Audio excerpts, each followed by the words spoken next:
Good. Morning, everybody. Welcome to the new Jason Hargrove Transit Center. For those of you that were here on May 11th for the grand opening, welcome back. My name is Michael Staley. I'm the Interim Executive Director for the Detroit Department of Transportation. We're gathered here today to get some great news about a grant application submitted by the Detroit Department of Transportation to the Federal Transit Administration in April of 2024. The news that we're going to hear today represents the next step, and a most significant one, to DDOT's ultimate goal of operating only zero-emission buses. So, with that said, let me introduce the person of the hour, the Acting Administrator for the Federal Transit Administration, Veronica Vanterpool. Welcome to Detroit, Administrator. The podium is yours. Good morning, everyone. Thank you so much, Michael, for welcoming us to this lovely city. My first time in Detroit, so I am happy to kick off our project announcement for the entire United States in this great city. I want to also acknowledge and thank Mr. Mayor Mike Duggan. We just had an opportunity to chat for a little bit and just learn more about his support of transit, but of course what this great city is doing. I want to thank Zach Culloden and also ATU local president Shatron Collier. I just saw, oh, there he is. And of course, again, thanking the executive director of DDOT, Michael, and his team for welcoming us here today. So I am thrilled to be here in the Motor City. I'm sure you all are very proud to be the first city to kick off this announcement. You are receiving a grant of more than $30 million to invest back in this fleet, back in public transportation, and back in the communities that we all serve. And this money is going to be put to use to purchase newer, cleaner, greener, and American-made buses. So I want to acknowledge the full team that makes this possible. So it starts with support from our elected officials and our appointed officials, and you have that in Mayor Duggan. It starts with the vision of an executive director and the leadership team, which you have here in Michael and his team here at DDOT. And it starts with community advocates and local community residents who want to see improvements in their community. So this grant is the result of the Biden-Harris administration's bipartisan infrastructure law. And it does mean cleaner, greener air for those who live in Detroit, but it's going to improve air quality in communities beyond. Because we know air doesn't just live in Detroit, air moves around all of our communities, and it will be important to mitigating climate change. And we're all experiencing the impacts of climate change. The buses Detroit DOT will replace are old, and we're glad to see that they will be investing this money in newer models. The new electric and hydrogen fuel cell buses funded by this grant are going to ensure that there's more reliable rides and that people are enjoying the quality of their transit trip, because we know that when people are experiencing faster, more reliable, more convenient, and newer buses, that they're more enticed to use public transportation. This project also supports a hydrogen fueling station and electric charging stations. So it shows that there's a long-term commitment to improving our local ambient air and, again, the communities that we serve. That's a lot of wins right there with this grant. And there's one more win that I want to mention, and that is to the workforce here at DDOT. So with this administration's help, DDOT will ensure the men and the women who work here make the greatest transition in a century, from diesel power to electric power. And our workforce is incredibly important. We can't operate these buses without the men and women who are working behind them, to the mechanics, to the supervisors, to the security team, to the dispatchers. It requires a full team here. But by bringing the workforce into the new generation of skills and technology, we're making sure that our transit workforce remains strong and that these jobs remain sustainable and continue to support economic livelihoods for years to come.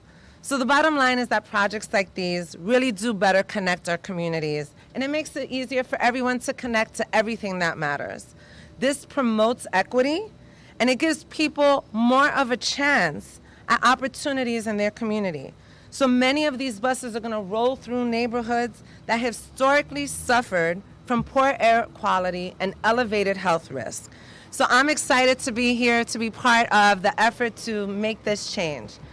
So today's announcement actually is one of 117 grants to 47 states across the U.S. So we kicked off the announcement today. As I noted just a moment ago, this is our very, very first city, and we're delighted to talk about the $1.5 billion just in this grant round alone to support newer buses, cleaner buses, and new bus facilities. This is a lot of money. It is a lot of investment in our communities and in our people. It's not just investments in buses, it's investment in our people. So this is the third year since President Biden signed the bipartisan infrastructure law, and we're continuing our record level of support for buses. With this latest round, our investment is up to $5 billion across the U.S. in American-made buses and jobs. And we want to thank Congress and President Biden's leadership because we're providing actually 10 times more federal funding. So under this award, FTA is funding an additional 920 low or no emission buses while building or improving 55 bus facilities across the nation. Nearly 500 of the buses will run on zero emission technology, and that brings our total to 6,500 zero-emission, American-made buses that are on their way to America's transit agencies. And when they're delivered, it will double the number currently in service across the United States.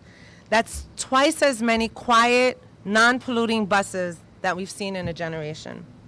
We're supporting transit agencies with the building of the 55 new facilities, and that's important to support this transit conversion. Buses that have facilities where operators can rest, that have updated technology, that have workspaces that the workforce can very safely operate in, make these investments the kinds of jobs that people want to strive and remain in. So all of these vehicles, as I've noted, will be made right here in the U.S. So the buses slated to be replaced here in Detroit are often on the repair line because, again, they're a little older. And in fact, I was just told by our team that the week that DDOT was applying for this support, this grant, more than a third of its buses were out of service. So it's just important to, tie that all together. So Detroit is not alone. For too long, people have had to ride buses that have been pushed beyond their years of service. But right now, grant recipients like DDOT don't have to make those tough choices anymore. So we're very grateful for your commitment and your interest and your dedication to improving your communities through public transportation. And we're ushering in a new era right now. So we're changing the face of transit, and you're here to support that. We appreciate that support. And we come here to thank you for being our partners and achieving so many of the goals that we share together. So thank you again.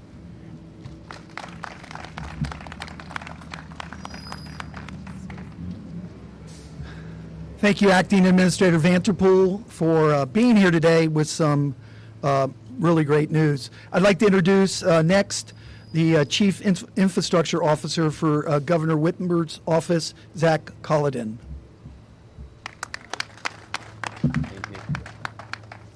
Hey y'all, congratulations on this incredible win today. This is one of the largest awards nationwide, and Michigan is again leading the way on investments in transit infrastructure and investments in transportation infrastructure. I'm here on behalf of Governor Whitmer and MDOT Director Wiefrich. MDOT was able to provide a $5 million match to make this project a reality, and we're very proud to make that commitment, and it's exactly where our state dollars should be going. Congrats to Mayor Duggan for the vision here to bring both hybrid and hydrogen buses to Detroit, and thank you to the Biden-Harris administration for investing so consistently in Michigan and helping us bring our visions of better infrastructure to reality. Last month, we hit a new milestone in our deployment of the bipartisan infrastructure law, $11 billion coming to Michigan as a result of the last 3 years of investments. And that's a really incredible testament to all the work that's gone in communities all across the state, from Detroit to Grand Rapids to our smaller communities, as well as the work being done at the state level to empower those communities. We have a technical assistance center. We have a state matching fund to enable these communities to have the confidence to apply for grants that they might not otherwise be able to access. Stepping back a moment, this is really an incredible moment in Michigan history, in American history. We're seeing communities that were previously left behind come back and begin to grow again, more in the last 5 years than in the previous 3 decades. And Detroit is one of the best examples of that, again, with Mayor Duggan's leadership. And that's all enabled by local leadership, partnerships with state officials, and the investments made by the Biden-Harris administration. Fundamentally, these investments are enabling communities to transform themselves, to modernize their technology. And it is an incredible opportunity. It's one that we have to seize. If we don't invest in the infrastructure needed to power our electric vehicles and power our homes with clean, carbon-free energy, we will be left behind, not only as a state, but as a country. And that's why we're so invested in being competitive for these grants and competitive nationwide. The last thing I want to add is that the vision here to invest in hydrogen buses connects to a broader vision for a clean hydrogen economy in the Midwest. Governor Whitmer was proud to participate in the announcement of a $1 billion Midwest Clean Hydrogen Hub coming to this region, spread across Michigan, Indiana, and Illinois. And Michigan's piece of that is laser focused on clean transportation. So we've already celebrated the success of Flint in launching their hydrogen buses, and we're delighted to see Detroit begin to move in that direction and benefit the environmental justice communities in this area with cleaner air. When you replace a diesel bus with a hydrogen bus, instead of getting NOx and SOx, the kind of stuff that makes you cough, you get water, and that's an amazing thing for every Detroiter, and particularly for our overburdened communities in Southwest Detroit. So thank you again for inviting me and for your leadership, and we're very proud to support this effort. So with that, I will turn it over to Michael Staley. Thank you very much. It would be no exaggeration on my part to state that the mayor of the city of Detroit was the driving force behind this particular grant application process, not only through the directive that he made clear that we were to be opportunistic in identifying grant application opportunities, but also in the resources that he provided from his office. So with that, I'd like to introduce the mayor of the city of Detroit, the Honorable Mike Duggan.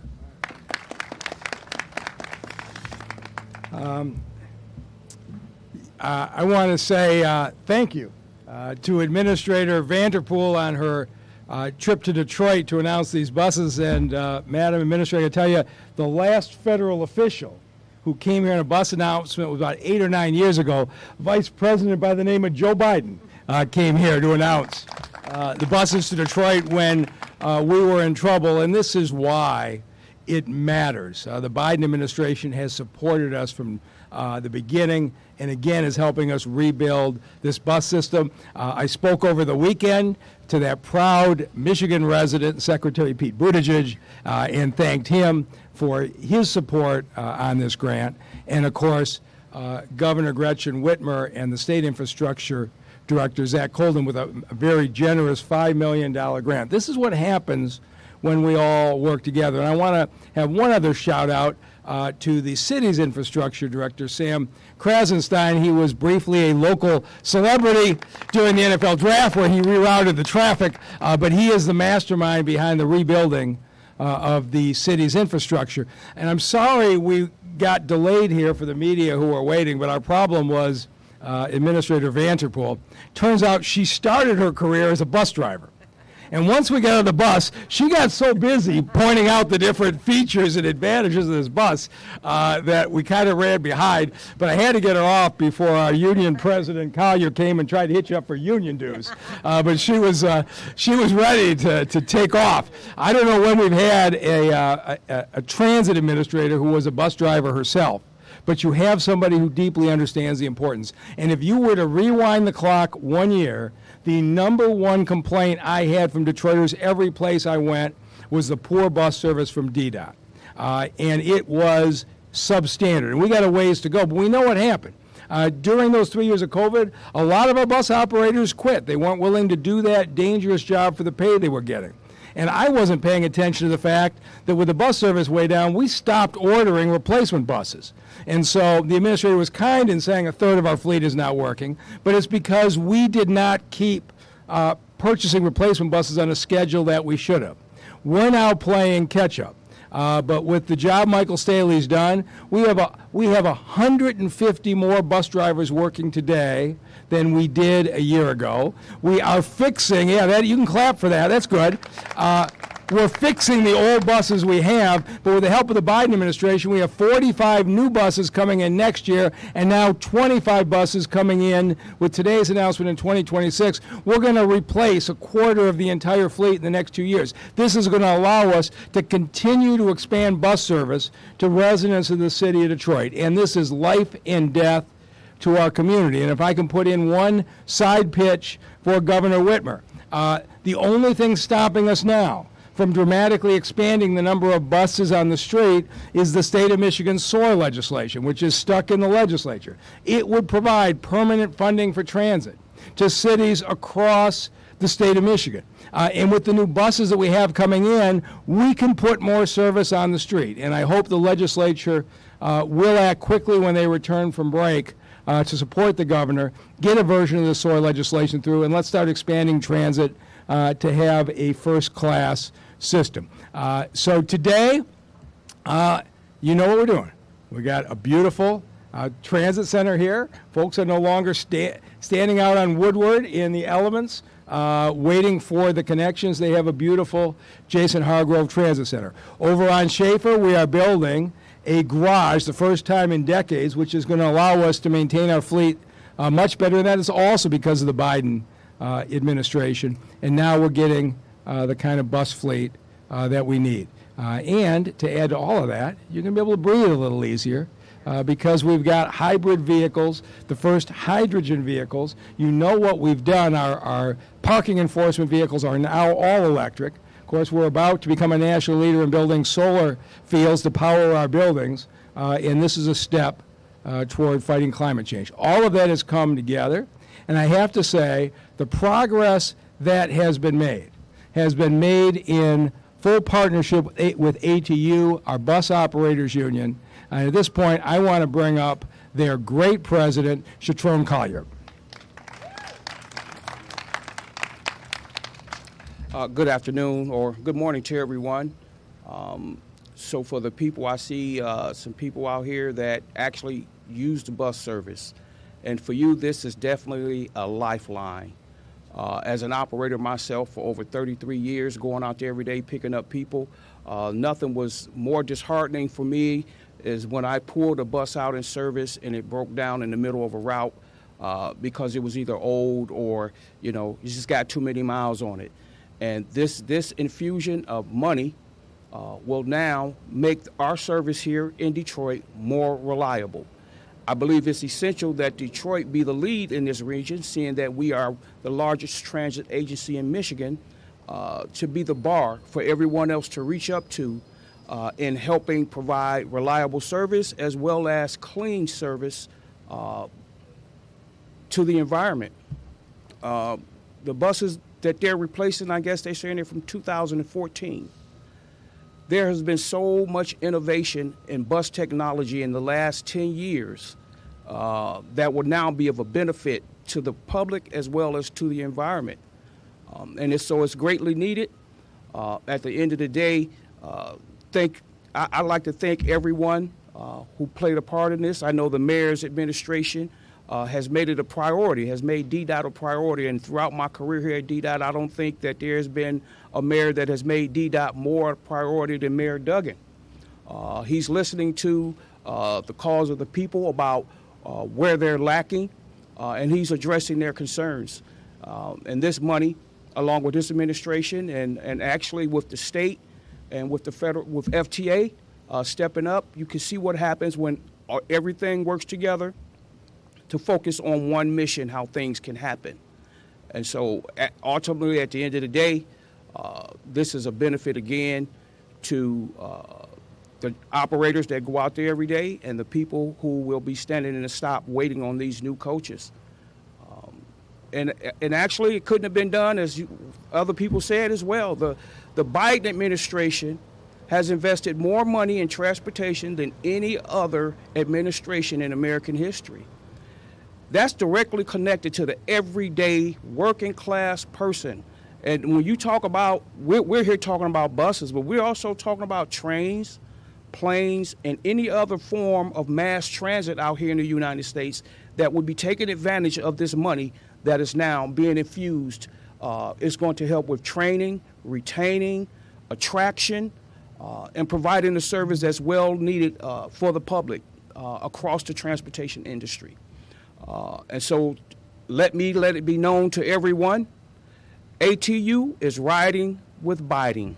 At the end of the day, because this is what I do and this is what I have done my entire career. I've never seen money come into transportation like this. And at the end of the day, when you can pick someone up, when it's cold out there and that bus pull up, the smile on those people's face, because listen, I have been in situations where they weren't smiling because the bus in front of me was broke down. And so along with the training, workforce training development that they'll be able to provide with these funds as well is essential to providing the citizens of this region with the transportation they deserve. Thank you.